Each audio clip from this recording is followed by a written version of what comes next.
Coucou tout le monde, donc comme prévu, on se retrouve aujourd'hui pour une nouvelle vidéo, un petit IMM qui va regrouper finalement tous mes achats de réception et autres de ces 3 dernières semaines. Alors j'en ai pas fait comme prévu la semaine dernière parce que voilà, je me retrouvais qu'avec 5 ou 6 livres, je sais plus. Et j'avais beaucoup d'achats de prévus. Et enfin, voilà, je reviens de mon périple ce matin. J'ai trouvé 3 indispensables que je voulais. Donc voilà, le IMM peut être fait. Comme d'habitude, des grosses briques, des tout petits livres, mais que de l'indispensable. Donc on commence avec mon achat France Loisirs du trimestre. Pour une fois, souvent j'hésite entre 2, 3 livres. Des fois, je repars avec tous. Et là, c'est vrai qu'il n'y avait rien qui m'emballait vraiment. Donc je me suis tournée vers un livre que j'avais déjà vu en magasin, que j'avais pas encore acheté. Donc voilà, je suis repartie avec The Walking Dead, l'ascension du gouverneur. Pourquoi pas, zombie apparemment si. J'ai même pas lu le résumé. Bref, enfin, de toute façon, il y avait des bons retours dessus et j'avais envie de le tenter. Donc c'était l'occasion qu'il rejoigne ma palle. J'ai aussi reçu, donc la semaine dernière, je vous en ai parlé lundi puisque c'était ma lecture en cours, depuis il est fini, le tome 1 de Cupcake Club Baiser Sucré dans la collection Central Park de Milady Romance. Voilà, je vais pas vous en dire plus, de toute façon j'en reparlerai lundi justement vu que ma lecture est finie. Maintenant, le visu me faisait vachement envie, le résumé aussi, donc voilà, c'était un des seuls où je crois bien qu'il y en avait que 2 finalement que j'avais repéré dans les Milady Romances de ce mois-ci. Donc voilà, il le fallait. Il est arrivé, il est consommé, il est plus qu'à classer. Le mois dernier, j'ai aussi lu, donc pareil, dans le cadre du challenge 100% Milady, le tome 1 du Retour des Highlanders, c'était Le Gardien. Donc forcément, j'ai passé un très bon moment, c'était léger, c'était fluide, ça passait bien. Donc le tome 2 a forcément rejoint ma palle. Donc lui, c'est le séducteur, il me semble que c'est Alex. Voilà, Alex McDonald. Voilà, toujours pareil, de toute façon, quand on commence une série, qu'on n'a que le tome 1 et qu'on passe un très bon moment, la suite est obligée de rejoindre nos pales. Dans les fraîchement arrivés, donc de ce matin, ça y est, j'ai enfin trouvé le tome 1 et le tome 2 du Clan des Nocturnes. Donc le premier, c'est Jacob, le deuxième, c'est Gaydon. Voilà, je suis en attente toujours du tome 3 de Démonica, qui est pas pour tout de suite, je crois bien que c'est novembre ou décembre, de toute façon fin d'année. Donc voilà, et en attendant, on nous sort une nouvelle série, donc pourquoi pas les tenter. Et puis ces jeunes hommes ont l'air très perturbés, d'avoir besoin d'aide. Ils ont rejoint ma palle et j'ai hâte de tester. Voilà, à la base je comptais prendre que le tome 1. Et puis comme de toute façon, dès que j'entame une série, je lis au moins les 2 premiers tomes, histoire de vraiment me faire un avis définitif, parce qu'on sait que quasiment à tous les coups, le tome 1 d'une série souffre de la mise en place de l'univers, des personnages, tout ça. Donc voilà, j'ai carrément pris les 2 premiers et par contre le tome 3 attendra que j'ai au moins testé la série pour. Enfin, remarque, je sais même pas quand il doit sortir. Peut-être qu'il est pas prêt de sortir après tout. Donc voilà, tome 1 et tome 2 du Clan des Nocturnes. L'indispensable du mois, la sortie que j'attendais, voilà, sans grande surprise, Buffy, donc le tome 1 chez Milady. Voilà, j'adore le design. Franchement, ils ont fait simple et c'est super efficace. La clada, le sang, voilà, c'est. Voilà, parce que quand on parle de Buffy, c'est Buffy et Angel. Buffy et Angel, c'est la clada. Voilà, c'est leur truc à eux, le truc qui les définit à un moment important de la série. Voilà, je pense que tous ceux qui sont de mon âge, à peu près de mon époque, sont fans de cette série, la connaissaient, et je pense que. Et finalement, je sais même pas si j'ai déjà croisé quelqu'un qui connaissait cette série et qui n'avait pas accroché du tout. Enfin, moi, j'ai adoré. De toute façon, voilà, j'ai vu et revu les épisodes. J'ai les saisons 1 à 7 là-bas, planquées, avec, pareil, les saisons 1 à 5 d'Angel, parce que, voilà, c'était des personnages, c'était des situations, c'était une série qui était terrible, c'était, voilà, la première où les vampires avaient vraiment une importance comme ça et où c'était pas aussi que des méchants. Voilà, je pense que tous ceux qui ont adoré la série, on est tous pareils, on a chialé comme des perdus, de toute façon, quand à la fin de la saison 2, Buffy est obligée de sacrifier Angel. Moi, j'ai été traumatisée, j'étais en dépression pendant 15 jours, j'arrivais pas à m'en remettre, voilà. C'est c'est toute ma jeunesse et en même temps, au-delà aussi parce que voilà, ça passe pas, c'est culte et j'apprécie toujours de retomber sur un épisode. Donc c'est vrai, de me mettre à la série en papier, ça me va très bien et c'est vrai que ça changera un peu, mais que je pense que il n'y a pas de raison que j'apprécie pas aussi bien en écrit qu'en visuel. Voilà. Sinon, j'ai, alors dans les deux tout petits livres pour ce mois-ci, donc celui dont je vous ai parlé pareil lundi, puisqu'il avait rejoint ma palle, il a été lu aussi sec. Donc c'était le deuxième tome en fait tiré de la série How I Met Your Mother. Voilà, le bretou de Go.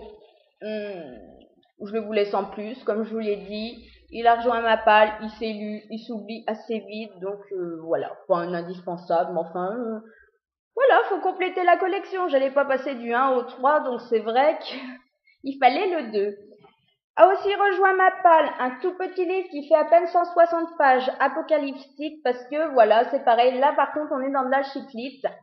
Mais en même temps, c'est écrit, c'est gros, il y a des belles marges, il y a beaucoup de dialogues, voilà. Ever l'a lu cet été, il me semble, elle a passé un très bon moment, il me semble que Moody aussi en avait parlé, c'est pareil, il en ressortait que du positif, donc c'est vrai que des fois, plutôt que, il y a des moments où on n'a pas forcément envie de s'embarquer dans une brique de 500-600 pages, eh ben, un petit livre détente de 160, ça passe aussi bien. Le suivant est chez J'ai lu et j'étais persuadée qu'il était dans ma palle. Et en fait, non. C'est ça le problème des grosses palles, c'est qu'on est persuadé qu'il y en a certains qui y ont atterri et en fait, c'est pas le cas. Donc, c'est le tome 2 de Lily Bard, Fin d'un champion. Voilà. En fait, c'est quand j'ai voulu acheter le tome 3 que je me suis dit, il faudrait que je sorte le tome 2 et que je me suis rendu compte que je ne l'avais pas. Voilà. Un premier tome. Bon, Charlène Harris, à la base, c'était ma chouchoute. J'adorais. J'étais super fan de la communauté du Sud. Harper Connelly, ça l'avait bien fait aussi. Maintenant, elle me saoule un petit. Enfin voilà, c'est vrai que comme ça n'avance pas dans la communauté du Sud et que je m'ennuie à fond, j'ai un peu plus de mal à côté. Le premier tome de Lily Bard, ouais, c'était bien passé, mais enfin ça cassait pas des briques non plus. Donc on pouvait dire que justement c'était à cause de la mise en place des personnages et de l'intrigue. Voilà. Justement, il faut le tome 2 pour se faire une opinion définitive et savoir si le 3 doit rejoindre ma palle ou si je laisse tomber et puis que je me contente de me tourner vers d'autres séries qui m'attireront plus. Ensuite, donc j'ai reçu mon partenariat Livre Addict hier. On reste encore dans les livres tirés de la série How I Met Your Mother. Donc cette fois, c'est le tome 4. Alors j'aime me rendre compte qu'en fait, j'en avais pas entendu parler avant qu'il sorte chez nous et en fait, c'est parce qu'il sortait carrément en même temps aux États-Unis. Donc ou la veille, enfin, il est sorti début octobre, le 2 octobre, il me semble, et chez nous, il est sorti le 4. Donc voilà, le brocode pour devenir un parent légendaire. Ben voilà, parce que ça colle. C'est vrai que il colle bien la série. Il est calé justement sur la saison 8 qui a commencé. Je suis désolée, je bafouille, je réfléchis en même temps, voilà, comme d'habitude, ça, voilà. Donc la saison 8 vient de commencer et justement c'est à ce moment-là que on comprend pourquoi ce petit livre sort et le but et voilà, et en même temps il y a une présentation au début qui explique pourquoi, donc ça colle bien, voilà. Pour l'instant j'en suis au tiers, ça se lit super vite. Maintenant, je suis quand même super contente parce que c'est beaucoup plus détaillé que justement les petits qui se lisaient en un quart d'heure, 20 minutes. Ben non, là, on a de quoi lire. Voilà, c'est expliqué. Les pages sont bien remplies. Il y a largement de quoi lire et c'est pas quelque chose qui se lit en une demi-heure, trois quarts d'heure. C'est vrai que là, il y en a quand même pour quelques heures. Bon, il y a des dessins, voilà, on retrouve l'humour à la Barney Stinson. Voilà, on n'est pas choqué par ce qu'il nous dit parce que ça colle parfaitement au personnage, à l'opinion qu'on s'en est faite et justement à l'avis qu'il a sur les gens qui deviennent parents. Voilà, c'est des petits conseils. Ça passe bien, c'est de l'humour et franchement, ça passe très très bien. A aussi rejoint ma palle. Donc c'est pareil, un que j'avais même repéré avant sa sortie VO, que je voulais acheter. Donc c'est le tome 1 de Légende. Donc chez Castlemore finalement, hein, parce qu'en fait moi je voulais cette couverture. J'avais complètement flashé dessus. Et le problème c'est qu'à l'époque, elle ne se faisait que pour la rigide, la hardcover. Et en fait la version paperback, c'était un autre design et ça me plaisait pas du tout. Donc finalement, j'attendais de savoir s'il sortait pas avec cette couverture-là en paperback et entre-temps, il est sorti en français. Donc voilà, il a rejoint ma palle. Une dystopie qui, par son résumé, me plaisait beaucoup. Les retours, de toute façon, VO comme français, pour l'instant, sont super positifs. Donc j'ai hâte de pouvoir le sortir. Ensuite, alors j'ai trouvé une grosse brique, il n'y a pas cher du tout la semaine dernière. Donc c'est... Il est où le titre de la série? Oh mince. Les Chroniques de Chiril et le tome 1, donc Les Dragons de Chiril. C'est chez Ada et en fait, c'est des grosses briques qui valent quand même, je crois que c'est 23-24 euros.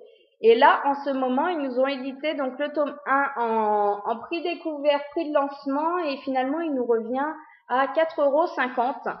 Donc voilà, le résumé me parlait bien. Moi, j'aime bien les dragons.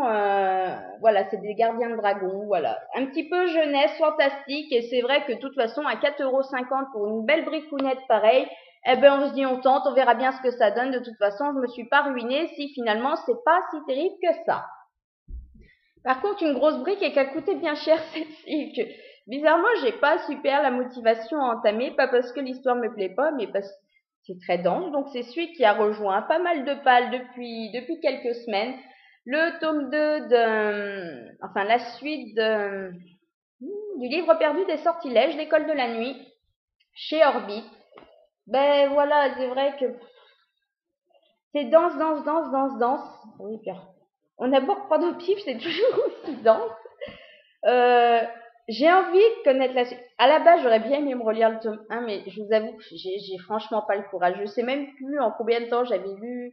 Pourtant, je m'étais donné un coup de boost pour le tome 1. Bon, j'avais peut-être bien passé 5-6 jours quand même, et puis alors vraiment en ayant le temps de lire. Donc là, en ce moment que j'ai un petit peu un rythme de tortue, que je n'avance à rien, que j'arrive pas trop à me décider sur mes lectures, mais bizarrement, les longues descriptions et puis me dire que peut-être je m'embarque pour 15 jours de lecture pour l'instant, ça n'a pas, la motivation est pas encore là. Donc je sais pas, je vais attendre vraiment d'être dans un moment où je dégomme les pages et oui, là je le sortirai, mais là je sais qu'à l'heure actuelle c'est pas la peine. Mais de toute façon, il est dans ma palle et le jour où vraiment j'ai envie de le lire, de le commencer, ben voilà, il sera là, il est à disposition, je n'aurai plus qu'à le sortir. Donc pour finir, les deux Black Moon. Donc voilà, j'ai emprunté à une de mes copines le tome 4 de Vampire City, La Fête des Fous, c'est ça? C'est pas précisé. Bon, ça doit être ça. Il me semble que c'est La Fête des Fous. Ben, bizarre. Bon, le tome 4 de Vampire City, voilà. Le tome 3, il me semble qu'on l'a lu avec les filles début d'année, quelque chose comme ça, après 6 mois sans en toucher un. Ah ben voilà, retourner à Morganville, à chaque fois ça passe bien. Envie d'en savoir plus sur Claire, sur Shane, sur Michael et Eve, ce qui leur arrive. Voilà, parce qu'on avait fini aussi le tome 3 sur un gros rebondissement, une grande révélation, un truc qui risquait de changer pas mal de choses. J'ai esgueuté un petit peu le début, c'est vrai qu'on reprend exactement là où on a laissé, donc assez motivé, voire très très motivé justement pour le sortir. Et je pense que de toute façon, il sort dès la semaine prochaine. Et donc le dernier, qui est le tome 2 d'Abandon de Meg Cabot. Alors c'est chez Black Moon aussi. Voilà, j'ai lu le tome 1 au mois d'août justement parce que je voulais être un petit peu à jour, au moins commencer la série avant que ce tome 2 sorte. Ben voilà, ce qu'il en ressortait, c'était que c'était du Meg Cabot. Je retrouvais les mêmes trucs que j'avais aimé dans Insatiable et ce que j'avais moins aimé, c'est-à-dire un gros vide au milieu, un creux où il se passe rien, où on brode. Donc voilà, par contre, l'histoire était assez sympa, j'aimais beaucoup le final, donc envie de tester cette suite en espérant quand même que ce soit plus linéaire, que voilà, qu'il n'y ait pas ce moment de vide au milieu. Maintenant, bon, ça fait 250 pages. 350 pages. Bref, c'est pas du maxi pavé comme Insatiable à 500-600 pages, donc voilà. Je pense que normalement, ça devrait quand même pas mal passer. Par contre, je suis pas super fan de cette deuxième couverture. En plus, la nénette, je sais pas, on dirait que c'est un mec, elle a pas de ça. Bref, dans le détail, ça me plaît pas. Voilà. Donc voilà pour les nouveaux arrivants de ma palle pour cette fin de septembre. Encore pas mal. Alors voilà. De bonnes choses, des choses qui faisaient envie. Et comme je l'ai dit tout à l'heure, de toute façon, que de l'indispensable. Je vais vous laisser là, je vous dérange pas plus. De toute façon, je vous dis comme à chaque fois, à lundi prochain pour un C'est lundi que lisez-vous. On fait encore un petit peu le point sur ce que j'ai lu, pas lu. Bon, pour l'instant, c'est un petit peu mal barré pour voilà, j'ai pas avancé comme j'aurais voulu. Alors peut-être ce week-end, on verra bien. En tout cas, je vous souhaite de passer un bon week-end et je vous dis à lundi.